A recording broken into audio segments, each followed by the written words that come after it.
Mon père a dit, j'ai déjà accompagné ta belle-sœur à l'hôtel. Faire la même chose pour toi contrarierait ma femme. Je suis entré seul à mon mariage, puis je lui ai dit pendant la réception, tu as renoncé au droit de t'appeler mon père. 2 semaines avant mon mariage, j'étais assise dans ma chambre d'enfant à regarder de vieux albums photos quand mon père a frappé à la porte. J'étais venu chercher le collier de perles de ma grand-mère que je voulais porter à mon mariage. Il s'est assis sur le bord de mon lit et m'a dit qu'il devait me parler de quelque chose d'important. Je pensais qu'il allait devenir émotif à l'idée que sa petite fille se marie. Au lieu de cela, il m'a dit qu'il ne m'accompagnerait pas à l'hôtel. Il a expliqué que ma belle-mère, Diane, pensait qu'il serait inapproprié qu'il m'accompagne alors qu'il avait déjà accompagné sa fille Kennedy à l'hôtel il y a 3 ans. Je lui ai demandé en quoi cela avait du sens. Il a dit que Diane croyait que cela donnerait l'impression qu'il faisait du favoritisme s'il faisait la même chose pour moi que pour Kennedy. Je lui ai rappelé que j'étais sa véritable fille biologique et que Kennedy était sa belle-fille depuis 8 ans. Il a dit que la biologie ne déterminait pas la famille et que je devais être plus prévenante envers les sentiments de Diane. Je lui ai demandé de qui venait réellement cette idée. Il a admis que Diane en avait parlé, mais qu'il était d'accord avec sa logique. Je suis restée assise là, essayant de comprendre ce que j'entendais. Mon père avait accompagné la fille d'une femme de son premier mariage à l'hôtel lors de son mariage, mais refusait de faire de même pour sa propre chair et son propre sang parce que cela pourrait contrarier cette même femme. Je lui ai demandé s'il comprenait à quel point cela semblait absurde. Il m'a dit que j'étais égoïste et que le mariage était une question de compromis. J'ai dit que je n'étais pas marié à Diane, donc je n'avais pas besoin de faire de compromis avec elle. Il a dit que ce commentaire était exactement le genre d'attitude qui faisait que Diane ne se sentait pas la bienvenue dans notre famille. Je voulais crier que Diane m'avait fait sentir mal accueilli dans ma propre famille depuis 8 ans, mais je savais que cela n'aurait pas d'importance. Mon père avait choisi son camp il y a longtemps. J'ai pris les perles de ma grand-mère et je suis parti sans dire au revoir. Quand je suis rentré à la maison, j'ai raconté ce qui s'était passé à mon fiancé, Nathan. Il était furieux en mon nom et a proposé de parler à mon père d'homme à homme. Je lui ai dit de ne pas s'embêter car la décision de mon père était prise. Nathan m'a demandé qui je voulais pour m'accompagner à l'hôtel à la place. J'ai dit que je marcherais seul avant de donner à mon père la satisfaction de me voir le supplier. Les 2 semaines suivantes ont été une torture.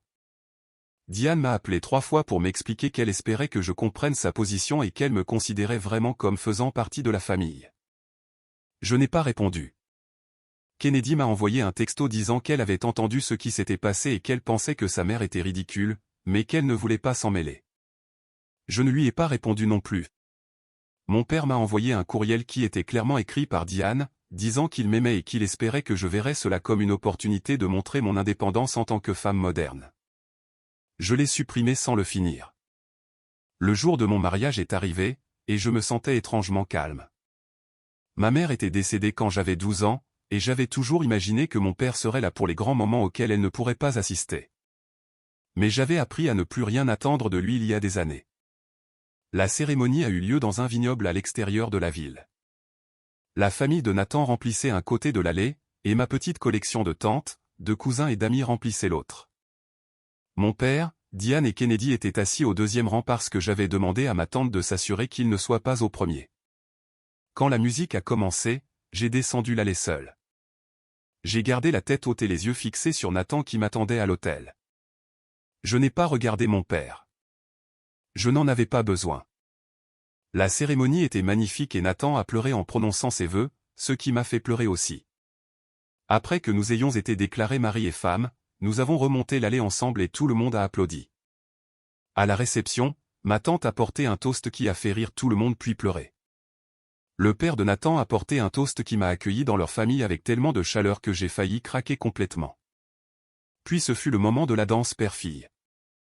Je l'avais retiré du programme des semaines auparavant, mais je n'en avais parlé à personne sauf à Nathan et au disque jockey. Quand le disque jockey a annoncé que nous passions directement au lancer du bouquet, j'ai observé le visage de mon père de l'autre côté de la pièce. Il a semblé confus, puis blessé, puis en colère. Diane s'est penchée et lui a chuchoté quelque chose à l'oreille. Il s'est levé et s'est dirigé vers moi. J'étais avec la mère de Nathan quand mon père s'est approché et a demandé pourquoi il n'y avait pas de danse père-fille. Je lui ai dit qu'il n'y avait pas de père avec qui danser. Il a dit que c'était cruel et inutile. Je lui ai dit que accompagner sa fille à l'hôtel était une tradition, et qu'il avait décidé que les traditions n'avaient pas d'importance quand elles gênaient sa femme, alors j'ai pensé appliquer la même logique. Son visage est devenu rouge, et il a ouvert la bouche pour répondre. Mais Nathan est apparu à côté de moi et a demandé si tout allait bien. La bouche de mon père est restée ouverte au milieu d'un mot quand Nathan s'est approché de moi. J'ai senti la main de Nathan se poser sur le creux de mon dos, chaude et stable, et pendant une seconde, tout dans la salle de réception a semblé s'arrêter. Puis Damon, le frère de Nathan, s'est placé entre nous et mon père. Pas de manière agressive, mais certainement intentionnelle, créant un mur de personnes qui indiquait clairement que la conversation était terminée. Mon père a cligné des yeux en regardant Damon comme s'il ne pouvait pas tout à fait comprendre ce qui se passait. La musique continuait de jouer quelque part derrière nous, et je pouvais entendre des gens rire à l'une des tables près de la piste de danse, complètement inconscient de la tension qui crépitait dans notre petit coin. Nathan s'est penché près de mon oreille et m'a demandé doucement si je voulais partir, si c'était trop, si nous devions simplement y aller. Sa voix était douce, mais je pouvais sentir à quel point son corps était tendu à côté du mien, prêt à me faire sortir de là si je disais le mot. J'ai secoué la tête et lui ai dit, pas question. Absolument pas. Parce que je refusais de laisser mon père me chasser de ma propre réception de mariage. Nathan a serré ma main et a hoché la tête, puis m'a éloigné de l'endroit où mon père se tenait encore, l'air choqué. Damon est resté sur place pendant quelques secondes de plus, juste là, debout. Quelques invités près d'eux ont fait semblant d'être très intéressés par les options de gâteau tout en écoutant manifestement chaque mot. Je ne pouvais pas entendre ce qu'ils disaient, mais je n'en avais pas besoin. Diane était en colère que son plan ait échoué, et mon père essayait probablement de trouver un moyen de sauver son image. Ma tante s'est matérialisée à côté de moi si soudainement que j'ai failli sursauter. Elle a pris ma main et l'a serrée fort. Ses yeux étaient brillants, et elle m'a dit qu'elle attendait depuis 8 ans de voir quelqu'un lui tenir tête comme ça. Sa voix était féroce et fière, et cela m'a serré la gorge. Elle a dit que Nathan était un homme à garder et qu'elle était heureuse que j'ai épousé quelqu'un qui avait du cran. Puis Diane s'est approchée de moi. Elle a dit que j'avais embarrassé mon père devant tout le monde et que ce n'était pas comme ça que les membres d'une famille se traitaient. Les mots sont sortis fluides, comme si elle les avait répétés en venant. J'ai regardé sa main sur mon bras, puis son visage. Il s'est illuminé une seconde comme si elle pensait avoir gagné. Puis j'ai retiré mon bras et lui ai tourné le dos. J'ai marché droit vers l'endroit où les parents de Nathan se tenaient près du bar. Je n'ai pas regardé en arrière, mais j'ai senti Diane debout derrière moi, essayant probablement de comprendre ce qui venait de se passer. Nathan est de nouveau apparu à mes côtés, et sa mère m'a prise dans ses bras sans rien dire. Elle m'a juste serré fort. Mon père et Diane sont partis peut-être 10 minutes plus tard. Ils en ont fait toute une scène, aussi, rassemblant leurs affaires bruyamment et disant au revoir aux gens près de la porte d'une voix qui portait à travers la pièce. Plusieurs invités l'ont certainement remarqué, et quelques-uns avaient l'air mal à l'aise ou confus. Kennedy n'est pas partie avec eux. Elle est restée assise à sa place à une table d'angle, penchée sur un verre, ayant l'air de vouloir s'enfoncer dans le sol. Je l'ai vue jeter un coup d'œil vers la sortie quand mon père et Diane sont partis. Puis, elle a baissé les yeux sur son verre et n'a pas bougé. Freya est venue à côté de moi et a passé son bras sous le mien sans me demander si j'allais bien ou en faire toute une histoire. Elle a juste annoncé d'une voix vive et forte qu'il était temps pour le lancer du bouquet et a commencé à me tirer vers le milieu de la piste de danse. Soudain, les cousins de Nathan étaient là et mes amis de l'université et ma tante, tous se pressant autour de moi avec de grands sourires comme si nous allions passer le meilleur moment possible. Le disque jockey a vite compris et a commencé à jouer de la musique entraînante et a appelé toutes les femmes célibataires sur la piste. L'énergie dans la pièce a changé si vite que j'en ai presque eu le tournis, passant de tendue et gênante à amusante et festive. La réception est devenue vraiment joyeuse après le départ de mon père. Ça semble terrible à dire, mais c'est vrai. Toute la pièce semblait plus légère, comme si quelqu'un avait ouvert les fenêtres et laissé entrer de l'air frais. Les gens riaient plus fort, dansaient plus et arrêtaient de jeter des regards inquiets vers notre coin de drame familial. Le père de Nathan m'a trouvé pendant un slow et m'a demandé s'il pouvait avoir cette danse. Nous nous sommes dirigés vers la piste ensemble, et il m'a dit qu'il était honoré de m'avoir comme fille, que son fils avait bien choisi, qu'il voyait que j'étais forte et gentille, et exactement le genre de personne qu'il espérait que Nathan trouverait. Sa voix était chargée d'émotion, et ses yeux étaient humides. J'ai commencé à pleurer un peu, mais c'était de bonnes larmes pour une fois, le genre de larmes qui viennent du fait de se sentir valorisé plutôt que rejeté. Il m'a serré fort dans ses bras quand la chanson s'est terminée et m'a dit que j'aurais toujours une famille avec eux, quoi qu'il arrive. J'ai réalisé, debout dans ses bras, que c'était ça, avoir une figure paternelle de soutien. Cette chaleur et cette acceptation sans condition ni comptage de points. Kennedy m'a approché vers la fin de la soirée alors que je disais au revoir à certains parents de Nathan. Elle avait l'air nerveuse et se tordait les mains. Elle a dit qu'elle devait s'excuser de ne pas s'être exprimée plus tôt sur le comportement de sa mère. Sa voix était basse et précipitée comme si elle avait peur que je parte avant qu'elle ait fini. Elle a dit qu'elle avait toujours eu peur des réactions de Diane, qu'elle avait appris à suivre le mouvement pour maintenir la paix. Mais me voir poser des limites ce soir lui a fait réaliser à quel point toute leur dynamique était tordue. Elle a dit qu'elle était désolée de m'avoir texté qu'elle ne voulait pas s'impliquer parce qu'elle aurait dû s'impliquer. Elle aurait dû dire à sa mère qu'elle était ridicule. J'ai regardé Kennedy, debout là, l'air malheureux et en conflit, et je lui ai dit que je comprenais. Je lui ai dit que j'avais besoin de temps, cependant, que cette soirée avait été très chargée et que je ne pouvais pas tout assimiler tout de suite. Elle a hoché la tête rapidement et a dit qu'elle comprenait, qu'elle serait là quand je serais prête à parler. Elle m'a serré rapidement dans ses bras puis est partie avant que je puisse dire quoi que ce soit d'autre. 3 jours après le début de notre lune de miel dans ce complexe balnéaire avec du sable blanc et de l'eau claire, Nathan et moi avons enfin eu le temps de nous asseoir et de parler de tout ce qui s'était passé. Nous étions sur notre balcon à regarder le coucher du soleil avec des boissons que nous avions faites trop fortes et nos pieds posés sur la balustrade. Nathan a dit qu'il n'avait jamais été plus fier de quelqu'un que lorsqu'il m'a vu descendre cette allée seule. Il a dit que voir le visage de mon père quand il a réalisé qu'il n'y aurait pas de danse était satisfaisant d'une manière qu'il n'attendait pas, qu'il avait voulu frapper mon père pendant des mois, mais le voir faire face aux conséquences de ses choix était mieux. Nous avons parlé des limites que nous voulions fixer pour l'avenir. Nathan a dit que quelle que soit ma décision, il la soutiendrait complètement, que si je voulais couper entièrement les ponts avec mon père, il me soutiendrait. Et si je voulais essayer de reconstruire quelque chose, il serait là pour ça aussi. Il a dit que la seule chose qui lui importait était de me protéger d'être blessé de cette façon à nouveau. Je me suis appuyé contre son épaule et j'ai regardé le soleil colorer l'océan d'orange et de rouge. Pour la première fois depuis des semaines, j'ai eu l'impression de pouvoir respirer à fond. Le courriel de mon père est arrivé sur mon téléphone alors que nous prenions le petit déjeuner au bord de la piscine. L'objet disait « Nous devons parler de ton comportement » en majuscule. Je l'ai montré à Nathan et nous l'avons tous les deux regardé fixement pendant une seconde. Puis Nathan s'est mis à rire, d'un rire authentique et amusé, et je me suis mise à rire aussi devant son culot absolu. Nous sommes restés là à glousser comme des enfants à l'idée que mon père pensait avoir le droit de me faire la morale sur mon comportement après tout ce qu'il avait fait. J'ai supprimé le courriel sans lire au-delà de la première ligne qui commençait par « Je suis très déçu ». Nathan a fait signe à un serveur et nous a commandé des boissons tropicales sophistiquées avec des fruits et des parapluies. Nous avons trinqué au fait de ne pas laisser mon père envahir notre lune de miel, et je me suis senti plus légère que je ne l'avais été depuis des semaines, voire des mois. Le reste de la journée, nous avons nagé, mangé beaucoup trop et n'avons pas consulté nos téléphones une seule fois.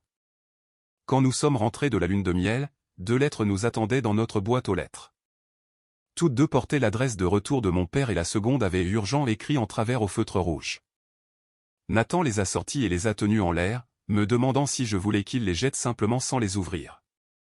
Une partie de moi voulait dire oui, mais je lui ai dit que je devrais probablement les lire, que je devais savoir à quoi j'avais affaire.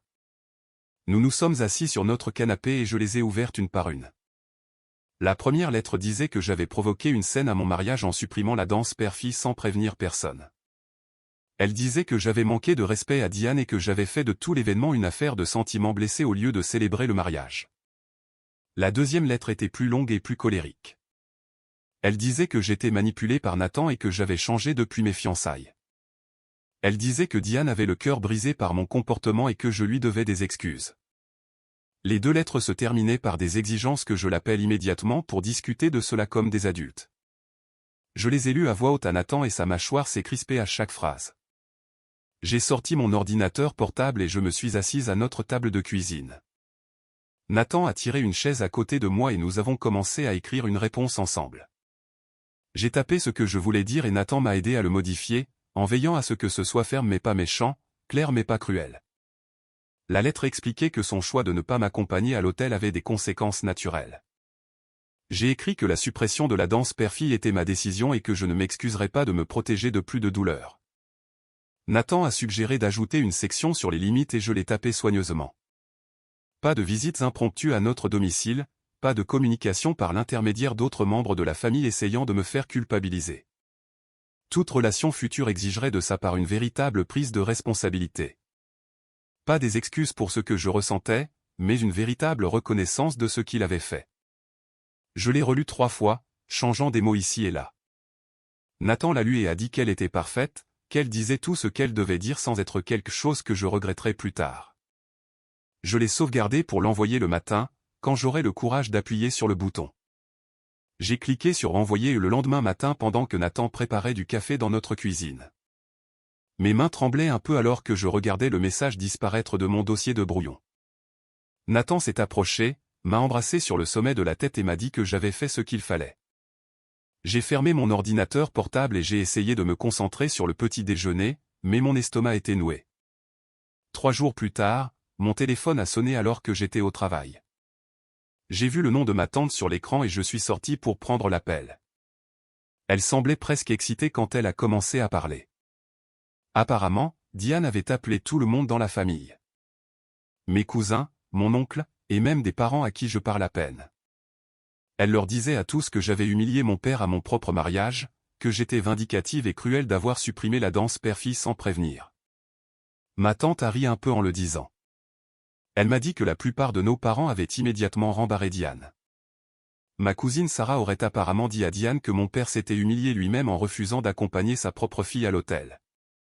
Mon oncle a dit qu'il ne voulait pas en entendre parler et lui a raccroché au nez. Même la sœur de ma grand-mère, que je n'avais pas vue depuis des années, a dit à Diane qu'elle dépassait les bornes. J'ai senti quelque chose se détendre dans ma poitrine en entendant cela. J'avais toujours pensé que ma famille élargie me voyait comme difficile ou dramatique parce que c'est ce que mon père laissait entendre chaque fois que je me plaignais de Diane. Mais il voyait clair dans son jeu. Il savait ce qu'elle faisait. Ma tante a dit qu'elle voulait juste que je sache que j'avais plus de soutien que je ne le pensais probablement. Je l'ai remercié et je suis retourné à l'intérieur en me sentant plus légère que je ne l'avais été depuis des jours. 2 semaines après le mariage, j'étais encore en pyjama un samedi matin quand j'ai entendu frapper à la porte de notre appartement. Nathan était sous la douche, alors je me suis approché et j'ai regardé par le judas.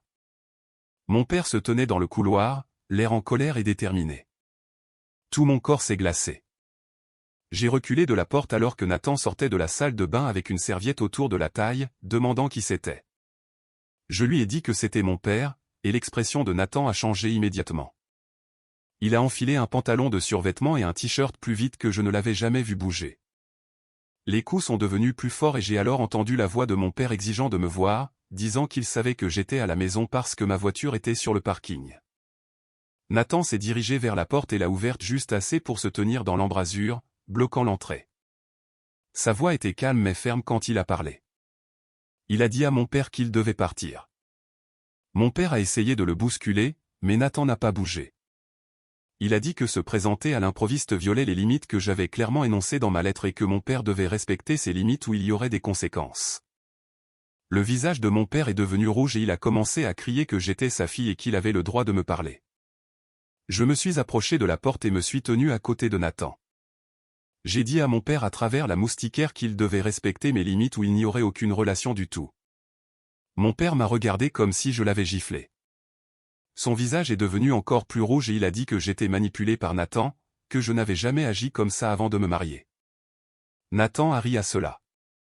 Il a dit que peut-être que je n'avais jamais eu quelqu'un qui me soutenait assez pour me défendre auparavant. Mon père a ouvert la bouche et l'a refermée. Il n'avait aucune réponse à cette vérité. Il est resté là pendant quelques secondes de plus, regardant entre Nathan et moi comme s'il attendait que l'un de nous cède. Quand aucun de nous ne l'a fait, il s'est retourné et s'est éloigné dans le couloir. Nathan a fermé la porte et l'a verrouillée. J'ai réalisé que je tremblais. Nathan m'a prise dans ses bras et je suis resté là à essayer de reprendre mon souffle, mais je me sentais aussi étrangement puissante. Nathan s'était physiquement interposé entre moi et les violations de limites de mon père, et j'avais tenu bon. Nous avons appelé les parents de Nathan 1 heure plus tard pour leur raconter ce qui s'était passé. Ils nous ont immédiatement invités à dîner, en disant « La famille soutient la famille ». Ce soir-là, Chez eux, la mère de Nathan m'a serré fort dans ses bras quand nous sommes entrés.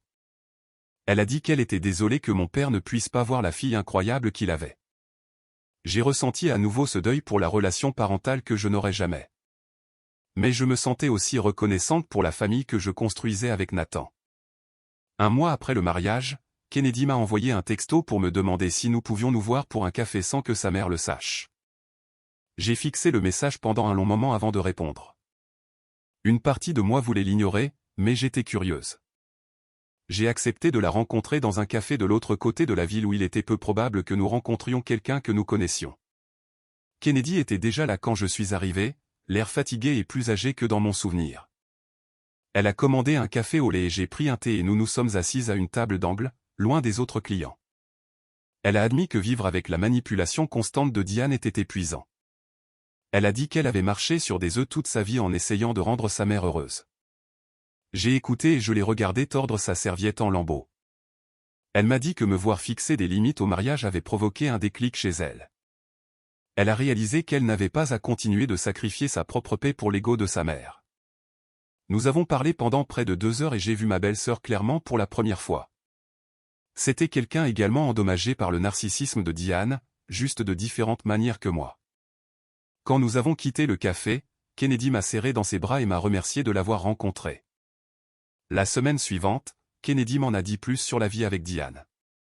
Elle a dit que sa mère avait été obsédée par le fait de s'assurer que le mariage de Kennedy soit meilleur que le mien. Diane n'arrêtait pas de tout comparer, de compter les points comme si c'était une compétition. Kennedy a dit que cela avait rendu le jour de son propre mariage stressant au lieu d'être joyeux. Elle a admis qu'elle s'était sentie soulagée en déménageant après s'être mariée, mais la culpabilité que Diane lui faisait porter pour ne pas lui rendre visite assez souvent était écrasante. Je lui ai parlé des années où je me sentais invisible dans ma propre famille pendant que Diane jouait la victime. Nous nous sommes assises là à comparer nos notes et à réaliser combien de tactiques identiques Diane utilisait sur nous deux. La différence était que Kennedy avait vécu avec cela toute sa vie et pensait que c'était normal. J'ai invité Kennedy à dîner avec Nathan et moi la semaine suivante. Je voulais garder cela séparé de tout le drame avec Diane. Nous trois avons passé un moment étonnamment bon. Kennedy et Nathan se sont liés d'amitié grâce à leur amour commun pour les mauvais films d'action. Nous avons ri jusqu'à en avoir mal aux côtes en parlant des pires films que nous ayons jamais vus. Nathan m'a dit plus tard qu'il était content que je construise une relation avec Kennedy selon nos propres termes. Kennedy m'a envoyé un texto après, disant qu'elle n'avait pas ri autant depuis des mois et demandant si nous pouvions en faire une habitude. J'ai dit oui. 3 mois après le mariage, j'ai fait un test de grossesse dans notre salle de bain pendant que Nathan attendait derrière la porte. Les 2 lignes sont apparues immédiatement. J'ai ouvert la porte et je le lui ai montré, et nous l'avons tous les deux fixé pendant 1 minute avant qu'il ne me soulève et me fasse tourner. Mais la joie s'est vite compliquée. Cette nuit-là, au lit, j'ai demandé à Nathan quel rôle mon père aurait dans la vie de notre enfant.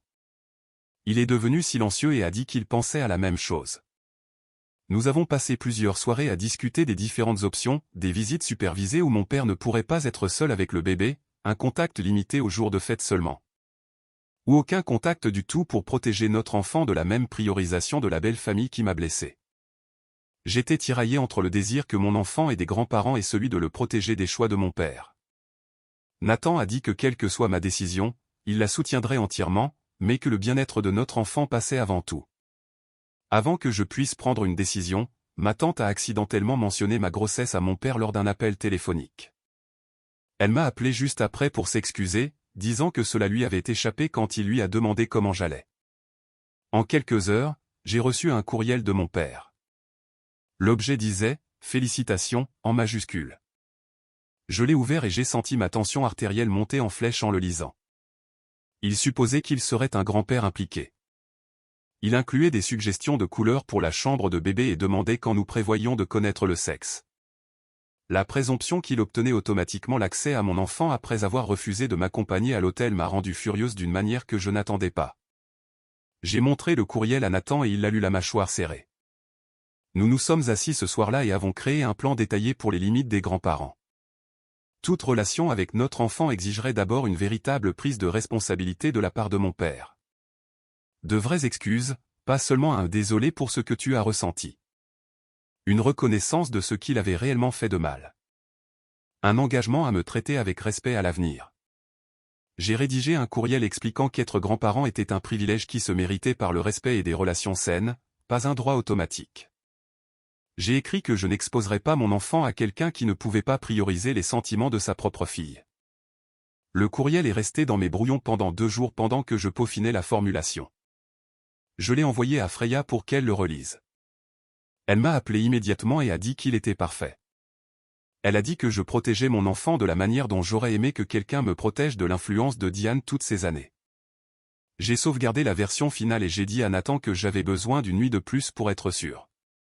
Il a dit, « Prends tout le temps dont tu as besoin, car cette décision affectera toute notre famille. » J'ai envoyé le courriel le lendemain matin après que Nathan l'ait lu une dernière fois et hoché la tête. Le bouton d'envoi semblait lourd sous mon doigt, mais je l'ai pressé quand même. Nous avons vaqué à nos occupations en essayant de ne pas y penser, mais chaque fois que mon téléphone vibrait, je sursautais. 3 jours se sont écoulés sans rien. Puis 1 semaine, puis 2 semaines. J'ai commencé à me détendre dans le silence. Ma tante a appelé pour prendre des nouvelles et je lui ai parlé du courriel et des limites. Elle a dit qu'elle était fière de moi de protéger mon enfant avant même sa naissance.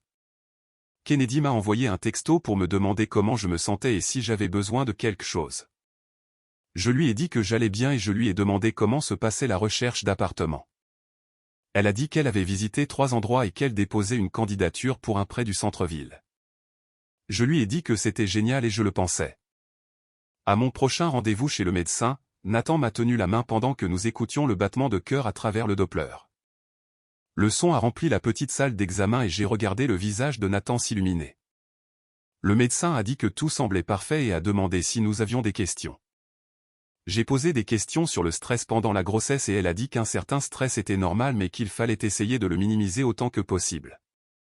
J'ai pensé au silence de mon père et j'ai réalisé que cela m'aidait en fait. Pas de lettre de colère signifiait pas de pic de tension artérielle.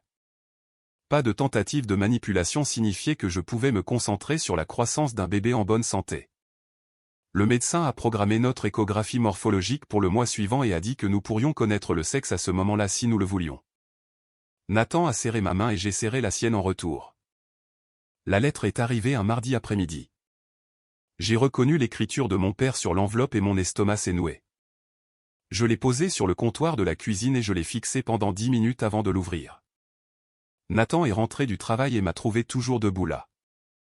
Il m'a demandé si je voulais qu'il la lise en premier. J'ai secoué la tête et je l'ai ouverte. La lettre faisait 2 pages. Mon père commençait par dire qu'il était désolé que j'ai été blessé par sa décision concernant le mariage. Il a dit qu'il n'avait jamais eu l'intention de me faire de la peine. Puis il a dit que les sentiments de Diane devaient également être pris en considération parce qu'ils étaient mariés et que c'était ce que signifiait le mariage. Il a écrit qu'il espérait que je pourrais comprendre sa position maintenant que j'étais marié moi-même. Il a dit qu'il était excité à l'idée d'être grand-père et a demandé quand le bébé était attendu. Il a suggéré que nous pourrions établir un calendrier de visite qui conviendrait à tout le monde. Le dernier paragraphe disait qu'il espérait que je pourrais passer à autre chose pour le bien du bébé parce que la famille était importante. Je l'ai lu 2 fois pour m'assurer de bien comprendre ce que je lisais. Puis je l'ai donné à Nathan. Il l'a lu debout à côté de moi au comptoir. Quand il a fini, il m'a regardé et m'a demandé si je l'avais vu aussi. Je lui ai demandé ce qu'il voulait dire. Il a pointé le 2e paragraphe et a dit que mon père s'excusait pour mes sentiments, pas pour ses actions. Il a dit qu'il n'y avait aucune reconnaissance réelle de ce qu'il avait fait de mal. Aucune compréhension de la raison pour laquelle accompagner la fille de Diane à l'hôtel mais refuser de m'accompagner moi était blessant. Aucune responsabilité pour avoir choisi le confort de sa femme au détriment du mariage de sa fille. Juste désolé que tu te sentes comme ça et allons de l'avant parce que je veux avoir accès à ton bébé. J'ai senti quelque chose changer dans ma poitrine. Nathan avait raison. Ce n'était pas des excuses. C'était mon père qui essayait d'utiliser mon enfant comme un levier pour éviter d'affronter réellement ce qu'il avait fait. Je me suis assise à la table de la cuisine et j'ai ouvert mon ordinateur portable. Nathan a demandé ce que je faisais. J'ai dit que j'écrivais une dernière fois pour que les choses soient absolument claires. Il a tiré une chaise à côté de moi et a posé sa main sur mon épaule pendant que je tapais. J'ai écrit que j'appréciais qu'il ait pris contact, mais que sa lettre confirmait ce que je savais déjà. J'ai écrit que s'excuser pour ce que je ressentais n'était pas la même chose que s'excuser pour ce qu'il avait fait. J'ai écrit que tant qu'il ne pourrait pas reconnaître que refuser d'accompagner sa fille biologique à l'hôtel tout en accompagnant sa belle-fille était mal, nous n'avions rien à discuter. J'ai écrit qu'être grand-parent était un privilège qui se méritait par le respect et des relations saines. J'ai écrit que s'il ne pouvait pas donner la priorité à sa fille, alors il n'aurait pas accès à son petit enfant. J'ai écrit que je ne négocierais pas sur cette limite et que la décision lui appartenait entièrement. Le courriel est resté dans mes brouillons pendant 3 jours. Je le lisais chaque matin et chaque soir. J'ai changé quelques mots. J'ai supprimé une phrase et les rajouté. Nathan m'a demandé si j'étais sûr et j'ai dit non, mais que je le faisais quand même. La 3e nuit, je l'ai relu une dernière fois avec Nathan assis à côté de moi. Il m'a demandé si je pensais chaque mot. J'ai dit oui. Il a dit, alors envoie-le. J'ai cliqué sur envoyer et j'ai fermé l'ordinateur portable. Nous sommes restés assis là dans le silence de notre cuisine et j'ai attendu de ressentir quelque chose. Du regret peut-être, ou de la peur. Au lieu de cela, je me sentais juste fatigué. Nathan m'a demandé si ça allait. J'ai dit que je ne savais pas encore, mais que ça irait. Les semaines ont passé sans réponse. Ma boîte de réception est restée vide de courriels de mon père. Aucune lettre n'est arrivée par la poste. Kennedy m'a appelé un après-midi alors que je pliais du linge. Elle a dit qu'elle devait me dire quelque chose. J'ai demandé quoi. Elle a dit que Diane fulminait depuis des jours sur le fait d'être exclue de la grossesse. Elle a dit que mon père restait généralement silencieux pendant ses diatribes, mais qu'il avait l'air triste. Elle a dit qu'elle pensait qu'il voulait prendre contact, mais qu'il ne savait pas comment faire sans admettre que Diane avait tort. J'ai demandé à Kennedy comment elle allait. Elle a dit qu'elle avait signé le bail de son appartement et qu'elle déménageait le week-end prochain. Elle a demandé si Nathan et moi pouvions l'aider à déménager. J'ai dit oui sans hésiter. Ma grossesse a progressé jusqu'au 4e mois sans le stress constant de la manipulation de mon père. Mon médecin a remarqué que ma tension artérielle était excellente. J'ai commencé à avoir un ventre assez rond pour que des inconnus puissent voir que j'étais enceinte. La mère de Nathan appelait chaque semaine pour prendre des nouvelles et me demander comment je me sentais.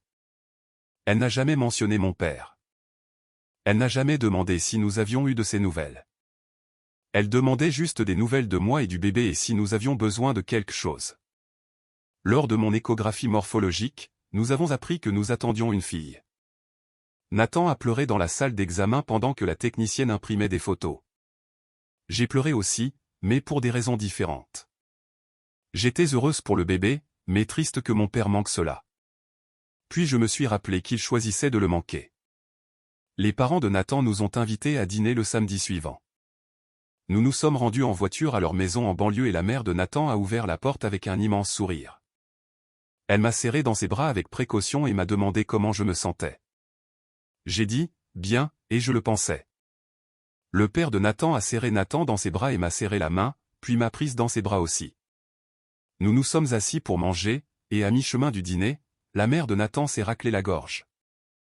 Elle a dit qu'ils avaient quelque chose à nous annoncer. Le père de Nathan a souri et a dit qu'il travaillait sur un projet. Nathan a demandé quel genre de projet. Sa mère a dit qu'ils transformaient leur chambre d'amis en chambre de bébé pour quand nous viendrions avec le bébé. Elle a sorti des échantillons de peinture de son sac à main et les a étalés sur la table. Elle m'a demandé quelle couleur je préférais. J'ai fixé les échantillons et j'ai senti ma gorge se serrer. Elle me demandait mon avis. Elle m'incluait dans les décisions concernant mon enfant. Elle me traitait comme si j'étais vraiment sa fille. J'ai montré un jaune pâle et j'ai dit que j'aimais celui-là. Elle a souri et a dit que c'était aussi son préféré. Le père de Nathan a dit qu'ils avaient déjà commandé un berceau et une table à langer. Il a dit qu'il voulait que nous nous sentions à l'aise pour amener le bébé à tout moment.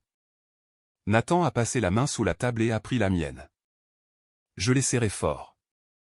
Le contraste entre cette inclusion chaleureuse et l'absence de mon père m'a frappé comme quelque chose de physique. Mais assise là avec les parents de Nathan à planifier pour notre fille, j'ai réalisé quelque chose. La famille que l'on choisit pouvait être tout aussi réelle que celle du sang. Peut-être même plus réelle parce qu'elle était basée sur une attention réelle plutôt que sur une obligation. Kennedy et moi nous sommes rencontrés pour un café la semaine suivante pour planifier la baby shower. Elle avait apporté un carnet rempli d'idées et était vraiment enthousiaste. Nous avons choisi une date dans 6 semaines et avons commencé à faire une liste d'invités. Elle m'a demandé si je voulais un thème. J'ai dit, pas vraiment. Elle a dit, d'accord, et a écrit pas de thème. Nous avons parlé de la nourriture, des jeux et des décorations. Elle a mentionné qu'elle avait emménagé dans son appartement le week-end précédent. J'ai demandé comment c'était. Elle a dit bizarre mais bien. Elle a dit que Diane l'avait déjà appelée 4 fois pour la culpabiliser de ne pas revenir. J'ai demandé si elle allait le faire. Elle a dit non. Elle a dit que vivre seule était la première fois qu'elle avait l'impression de pouvoir respirer depuis des années. Je lui ai dit que j'étais fier d'elle. Elle a semblé surprise puis a souri. La baby shower a eu lieu un samedi ensoleillé de mai. Kennedy avait loué une petite salle d'événement et l'avait décorée avec des ballons jaunes et blancs. Toute la famille de Nathan est venue. Ma tante a fait 2 heures de route pour venir. Freya a amené son nouveau petit ami. Mes cousins sont venus avec leurs enfants. Kennedy a accueilli tout le monde à la porte et les a dirigés vers la table de la nourriture. Je me suis assise sur une chaise que Kennedy avait décorée avec des rubans et j'ai ouvert les cadeaux. Des vêtements de bébé, des couvertures, des livres et des jouets se sont entassés autour de moi. La mère de Nathan nous avait acheté une poussette. Ma tante m'a donné la couverture de bébé de ma mère qu'elle avait gardée en sécurité. Freya nous a offert une année de couche et a dit qu'elle avait calculé combien nous en aurions besoin. Le cadeau de Kennedy était le dernier. Elle avait fait un album photo avec des photos de nous quand nous étions plus jeunes, avant Diane, avant que tout ne se complique. Je l'ai serrée dans mes bras et elle m'a serré fort en retour. Personne n'a mentionné mon père, mais j'ai surpris la mère de Nathan en train de me regarder pendant l'ouverture des cadeaux avec une gentille compréhension dans les yeux. Elle savait ce que cela signifiait de célébrer sans certains membres de la famille. Elle connaissait la nature douce amère de la joie mêlée à la perte. Quand la fête s'est calmée et que les gens ont commencé à partir, elle m'a aidé à emballer les cadeaux. Elle m'a demandé si ça allait. J'ai dit oui, et je le pensais.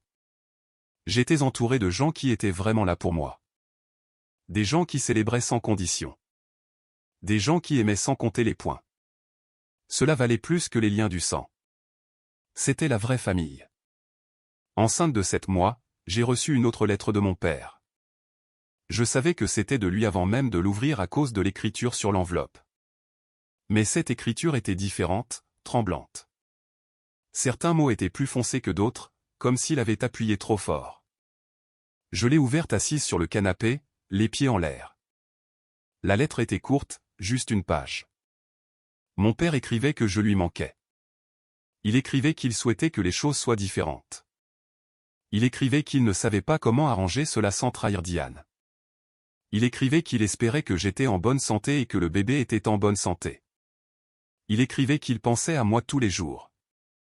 Les phrases s'interrompaient par endroits comme s'il avait perdu le fil de ses pensées. Il n'y avait aucune mention du mariage, aucune reconnaissance de ce qu'il avait fait, juste un aveu honnête qu'il choisissait Diane plutôt que moi et ne savait pas comment faire autrement. J'ai lu la lettre 3 fois. L'honnêteté était presque pire que la manipulation. Au moins, la manipulation signifiait qu'il essayait d'obtenir quelque chose. Ce n'était que de la résignation. C'était lui qui disait qu'il savait qu'il avait tort, mais qu'il allait continuer à avoir tort de toute façon. J'ai classé la lettre dans un dossier avec toutes les autres. Puis je suis retourné plier de minuscules vêtements de bébé et préparer l'arrivée de ma fille. Nathan est rentré à la maison et m'a demandé si ça allait. J'ai dit que oui. Il a demandé si je voulais en parler. J'ai dit non. Il m'a embrassé sur le front et a commencé à préparer le dîner. Je l'ai regardé se déplacer dans notre cuisine et je me suis senti reconnaissante pour la famille que j'avais construite, celle qui m'avait choisi en retour. Notre fille est arrivée 6 semaines plus tard, un mardi matin. L'accouchement a été long et difficile, et Nathan m'a tenu la main tout du long. Quand elle est enfin sortie, pleurant et parfaite, l'infirmière l'a placée sur ma poitrine. Nathan a coupé le cordon avec des mains tremblantes. La chambre d'hôpital s'est remplie de visiteurs en quelques heures. Les parents de Nathan sont venus en premier. Sa mère a pleuré en tenant notre fille. Son père lui a dit qu'elle avait de la chance d'avoir une mère si forte. Ma tante est arrivée avec des fleurs. Freya est venue directement du travail, encore en blouse. Kennedy est arrivé avec un ours en peluche géant et des larmes dans les yeux. Ils ont tous pris tour à tour ma fille dans leurs bras en pleurant des larmes de joie. La mère de Nathan a demandé comment nous l'appelions. Nous avons dit Claire, d'après ma mère. Elle a souri et a dit, c'est parfait. J'ai regardé autour de moi dans la chambre d'hôpital toutes ces personnes qui étaient venues, qui avaient célébré avec moi pendant la grossesse, qui m'avaient soutenu à travers les drames familiaux, qui étaient là maintenant pour accueillir ma fille dans le monde. L'absence de mon père était une perte permanente. Je le sentais, mais c'était aussi un cadeau de clarté.